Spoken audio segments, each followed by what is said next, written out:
പാലക്കാട് മണ്ണാർക്കാട് അരിയൂർ സഹകരണ ബാങ്കിൽ വിജിലൻസിന്റെ പരിശോധന. സാമ്പത്തിക ക്രമക്കേടിൽ പരാതി ഉയർന്നതോടെയാണ് പരിശോധന. ശ്രീകുമാരൻ പാലക്കാട് നിന്ന് ചേരുന്നു കൂടുതൽ വിവരങ്ങളുമായി.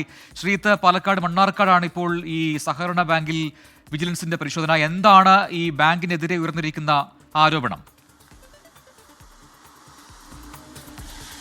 സാമ്പത്തിക ക്രമക്കേടിൽ ചില സഹകാരികൾ സഹകരണ വകുപ്പിനും അതുപോലെ തന്നെ വിജിലൻസിനും പരാതി നൽകിയിരുന്നു. ഇതിന്റെ അടിസ്ഥാനത്തിലാണ് പരിശോധന നടക്കുന്നതെന്നാണ് പ്രാഥമികമായ വിവരം. ബാങ്കിലെ ഉദ്യോഗസ്ഥരെയും അതുപോലെ തന്നെ ബോർഡ് അംഗങ്ങളെയും അടക്കം ചോദ്യം ചെയ്തു എന്ന പ്രാഥമിക വിവരമാണ് ലഭിക്കുന്നത്. ലക്ഷക്കണക്കിന് രൂപയുടെ ക്രമക്കേട് ബാങ്കിൽ നടന്നിട്ടുണ്ട് എന്ന ഒരു നിഗമനത്തിലാണ് ഇത്തരത്തിലുള്ള പരിശോധന നടക്കുന്നത്. നിലവിൽ ഇന്ത്യൻ യൂണിയൻ മുസ്ലിം ലീഗിന്റെ ഭരണസമിതി, അതായത് UDFന്റെ ഭരണസമിതിയാണ് ഇത് ഭരിക്കുന്നത്.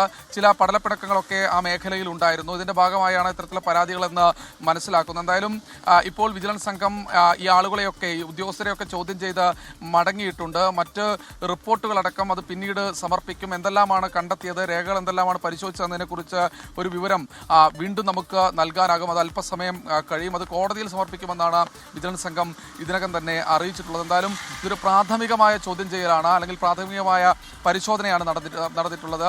എന്തായാലും ഈ പരിശോധനയിൽ ക്രമക്കേട് കണ്ടെത്തിയോ ഇല്ലയോ എന്ന കാര്യത്തെക്കുറിച്ച് ഒരു വ്യക്തത അത് വിജിലൻസ് ആണ് നടത്തേണ്ടത്. അതൊരു പക്ഷേ അവരിൽ നിന്ന് അല്പസമയത്തിനകം തന്നെ നമുക്ക് ലഭ്യമാക്കാനാകും. എന്തായാലും ഈ ഇന്ത്യൻ യൂണിയൻ മുസ്ലിം ലീഗ്, അതായത് UDF ഭരിക്കുന്ന ബാങ്കിലാണ് ഇപ്പോൾ ഉദ്യോഗസ്ഥരെ സഹകരണ വിജിലൻസ് സംഘം ഇപ്പോൾ ചോദ്യം ചെയ്ത് മടങ്ങിയിരിക്കുന്നത്. പ്രജിൻ.